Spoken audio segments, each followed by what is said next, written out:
You all know and love E Digger, and you're listening to the Charm City Direct Radio Show on the station where music must be played. That's it. That's it. Hey, call in. Yes, call it. We had some technical difficulties, but we are straight now. Yeah, we good. We good now. So call in 443-475-0073. Today's topic question for the show: what community organizations would you like to see in your community? Call in, give us your feedback, your questions, your concern. Answer the question though. Questions for the guests live in the studio. My co-host who's doing good. She's spitting off the top of the dome with the poems. P.O.P. Yeah, all day. One mic. Charm City Direct. That's right. Right here. Right. Sherry on the camera. Oh, in your face. In your face. Peppermints in the bowl. You want to eat the poetry? You want to spit another verse? Do it for the vine. I ain't gonna do it. Do it for the vine. I ain't gonna do it.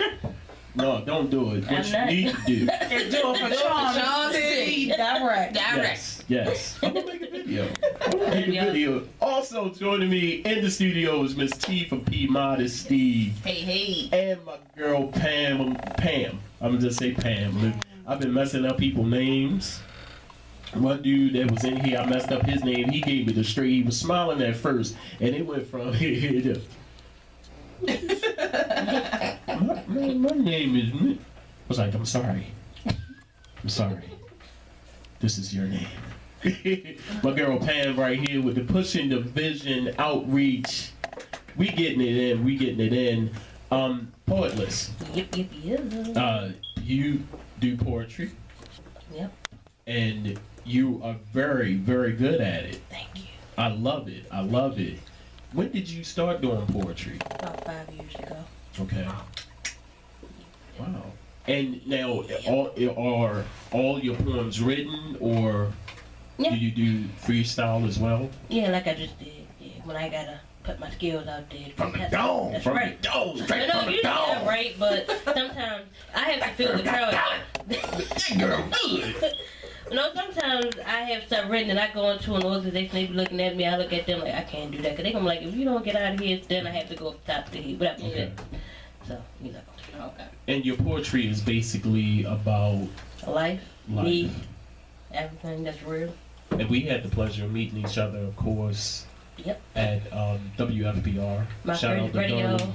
interview. Yeah, we was a little worried about you, Poetless. Shout out to Sabrina Williams, Secret Sassy Entertainment. We was a little worried about you because everybody was saying, "Oh, this is her first interview, E Digger, and please just take it easy." No, Hot seat. no, hot seat all day, Every day. one mic. Plane. And no, and when I met you, your spirit definitely overwhelmed me, and we connect, and we're funny. Yes, we are. So High five. high five. That girl's Good. So you had mentioned during the break that you wanted to do something soon. Yeah, something for poetry Month, which is next month. April. Yes. All my poets, snap it up. Yes. Snap it up. Thank you. Yeah. Thank you. Because we don't do nothing for Poetry Month, but yet 420 come around and they go, oh, I'm going to go smoke it. We smoking. Okay, well, let's do something positive, you know. Okay. Let's do something positive. Yes, sir. And like a lot of people, they get offended when I say stuff like that. Said, but yet you'll spend all this money to go get this, just to cloud your mind up. Then you be sitting there looking stupid because you ain't got nothing to eat. So how about if I give you some metaphors to feed off of, and you know, Feed your mind. That's right. You know. Feed the mental. Feed That's your right. Yes, that mental, honey. Yes. Yes. That's right. Don't look at the refrigerator Right. Like that. like this. So focus on feeding the body. Right, but I do wanna. Not the mind, Yes. nor the spirit. That's right. I gotta give it up for. Hold on, I think we can. Yes. I wish we had a bass player like. Boom, boom, boom, boom, boom, boom. We got a call coming in. Hallelujah. Call from, okay. I sent the colored voicemail. Goodbye. What's going on? That's a devil. I know. But to you co-hosts, Yes, today, ma'am. hope many more days. I love poetry. When people ask me, like some of my artists that like just with music that I like to listen to, I always say like, Call from Sabrina. You're live on the Charm City Direct Radio Show. OMG. OMG, Becky. Woo, Lord. Woo, child, you making me work just to say my little 2 cents. I was sweating. I am so sorry. What's up, E-Digga? What it do, Sabrina? Ah, man, tired, but I'm listening. Wow. Everybody, Sabrina Williams, Chic and Sassy Entertainment. Mama swag. Yes. Police, I see you doing your thing, baby. Yes. Like, you know I do what you. That gotta make Mama proud. You know you listening. You know. And Sabrina, I have the pleasure of having Miss T from P Modesty Outreach. Yes. And Miss Pam from Pushing the Vision Outreach. Hello, ladies. hello Diva, how are you doing, beautiful Diva? I'm great. So what's good with you, Sabrina? I called to just answer your question. Okay, great. Here's my thought. My thought is, you know how they have transition houses for men that are newly released from prison, and they have shelters as well for everyone, for families. What happens when you don't have, when you leave a shelter or you can't get into a shelter? Where do they go? Back on the street. Right. Baltimore needs to have transitional housing for the homeless. Wow. That is an idea that has been stuck in the back of my head. Unfortunately, hopefully somebody can come along and help me out with that idea. But because I know so many, families that are trying to get into shelters, or, they just need like a helping hand to get back on their feet. Right. Not necessarily like there's no disrespect to anyone that is in a shelter, but not necessarily like shelter level, but just needs that extra push, especially women with kids. So if the city, all of these abandoned houses around the city, Come on. use those vacant houses as transitional housing for the homeless. Yes. Yep. Yes. It gives them a safe environment, and they can, they don't have to worry about paying rent or anything, and they will feel safe so that they can work towards getting back on their feet. And I see. So, I see. what we gonna do about that, E-Digger? Well, knowing you, we already on it. Yeah, that is something that, the Most High has blessed me to try to help some people, unfortunately, the homeless communities, and it's more like women with kids. And the struggle that I'm seeing is, okay, where do they go if I can't get them into shelters? Right. Where do they go? And every day we walk past these abandoned buildings, and they're just sitting there rotting. That's true. And Pam is over here just waiting to jump in. So Yeah. go take Oh, it away. sure, please do. Miss Sabrina, you brought up such a touchy subject because I do work with two of the major women and children shelters. One is Sarah's Hope Women and Children Shelter down Sandtown, 1114 North Mount Street, and it's off of Riggs. And at that one, they actually turned the old school into a shelter for women and children. And also in the one I just started recently working with in December is actually called Baltimore Outreach Services down on South Charles Street, 701 South Charles Street, and that's actually in the basement of a Catholic church. and then that's more open, like an open dorm. But what is so crazy is because you're right. I have talked to many women that are waiting for their Section 8, so that's why they go there. So many people assume about people that are in shelters, but I personally have met supervisors, managers at their state job that just didn't want to live with any family, that's going through a divorce that they don't want their family to know about, that has gotten abused from their husbands, that are police officers. That are police officers, so then they go to these shelters. But in this crazy thing, because if anyone call 396-3100, which is City Hall, and ask them for a number to a shelter, they'll give you a shelter. But if that shelter is full, where do you go? Exactly. And it's crazy because and you hit on another topic that I've been I'm pressing the issue on. They talk about all these abandoned buildings. Oh yeah, the city give you a grant. But do you not know, I personally have seen outsiders from outside the state of Maryland, or then companies that have already been established, Caucasians, I'm not making it about race, but Caucasians can come in and get a house quicker than we can to actually build up our community. And when these Caucasians are not doing it to build up the community, but actually to put money back into their own pocket, and then actually go back home out of Virginia where they live at, Pennsylvania where they live at, or down DC.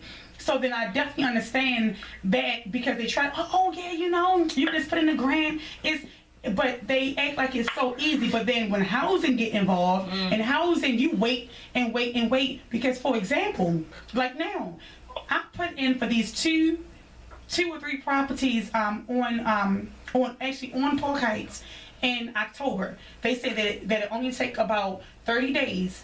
I just wanted the lots, put flowers, say that lot is mine, and it's 3 spots on Park Heights. And housing, they act like it's so hard for them just to give me permission, for which they say, oh, it doesn't take long. I just want to be responsible and say that I can clean this lot without someone telling me to get off their property. But I definitely understand what you're saying. Where do they go? And it's very frustrating. And often people, oh, okay, you just live with a family member, but it's like walking on shelves living with someone else. It's a struggle. So thank you, Miss Sabrina, because that's true. We do need these vacant houses. It's ridiculous. It's so many vacant houses, and it's just sitting. Yeah. Exactly. Yeah. It's like a whole lot of bacon. Just last week, I was going down North Avenue. It's like 1, 2, 3, 4 regular house, then another regular house, 1, 2, 3, 4 vacant houses. I can. You know what? Go ahead. I'm sorry. Oh no! I was gonna say, you know what? I understand where you're coming from, because there is a house that I used to live in. My mom and I moved in that house when I was 15. Wow. We moved out when I was 26. I'm almost, how old I am now. That house is still vacant. Wow. And it's owned by the city. Wow. So that house has been vacant for over 20 years. Wow. Exactly. And it's sad. That house could be used for a transition, a shelter. And Go ahead. not to cut you off, and the first thing when you bring that idea up, the number one rebuttal will be, oh, we don't have the property, or we don't have enough houses. That's crazy. Yeah, It is. I heard that. I'm almost certain that if we go down there right now and say, hey, we have an idea to help the homeless, we just need these vacant houses, the response will be, we don't have the space. Yep. And that is sad. That But is that's okay because, see, when the people start actually really collecting together and putting their funds together Yes, ma'am. and start really doing what we elect those people to do, oh, yeah, then they're going to change. exactly.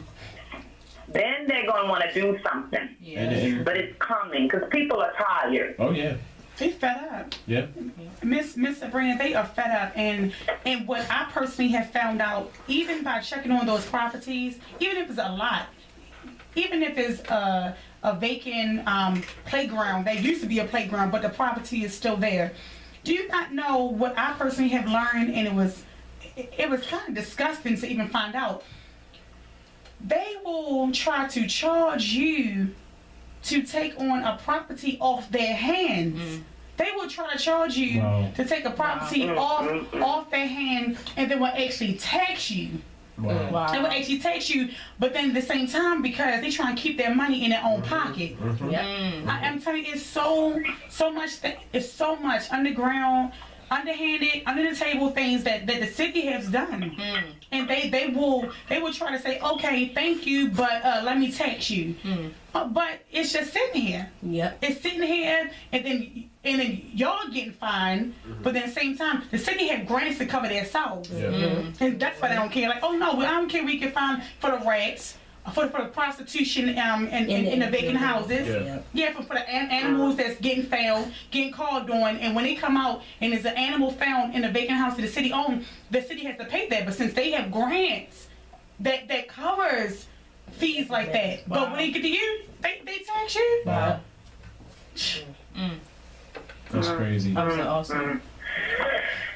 Well, I appreciate the time, and you got a hot show today, baby. Thank you. Thanks for calling in, Sabrina.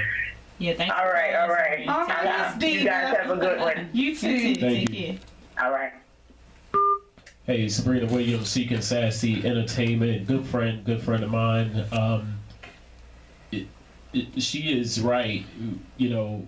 And Mike, you had said something earlier in the not on this show, but past shows that kind of stuck in my head. We was talking about when people start to talk about things that they want to do in the community and how to bring change. You said that everybody needs to pull together, pull their own resources together, pull their own monies. Well, monies is not a word, but you can tell that when I'm little, you know, but get your monies and pull their own money together and talk a little bit about that. For the sake of time, talk a little bit about that. Yeah, basically what I was saying, because I'm not initially from Park Heights, I'm from Anderson Village. And basically what we have done is the city was not trying to help us in any of the recreation centers. Exactly. So our community leader said, hey, let's all just put money together and we'll just buy the recreation centers out of our own money. Yes. And basically that's why we have 3-4 recreation centers and everything, because initially the neighborhood puts in money for those recreations for those kids to go to. True. That is so left out. I swear to goodness. True. So I think everybody has answered the question that, you know, what type of organizations or community organizations or what kind of, I guess, what type of improvement would you like to see in your community? I think it starts with us as concerned citizens, as concerned residents in that specific community and that specific neighborhood to band together, pull our resources together, get the politicians involved. That's right. Yeah, get them involved. Pull their card. Yep. Hey, Well, now it's time. I go hard. That's right. You want our vote? We need your help. Yep. That's my creed. Hey, you scratch my back, I scratch yours. And right there, and we need to stop electing people because they have the familiar faces. Exactly. Like Brandon Scott, Nick Mosby, yes. Y'all came down to the team panel and in support, but at the same time, I want to see action. Exactly. I am uncomfortable in this comfort zone that y'all have built for me. I'm uncomfortable. I don't want to see politicians when it's time to elect y'all. I don't want to see politicians when it's time to take a picture. Roll up your sleeves. And get dirty. Yes, yes.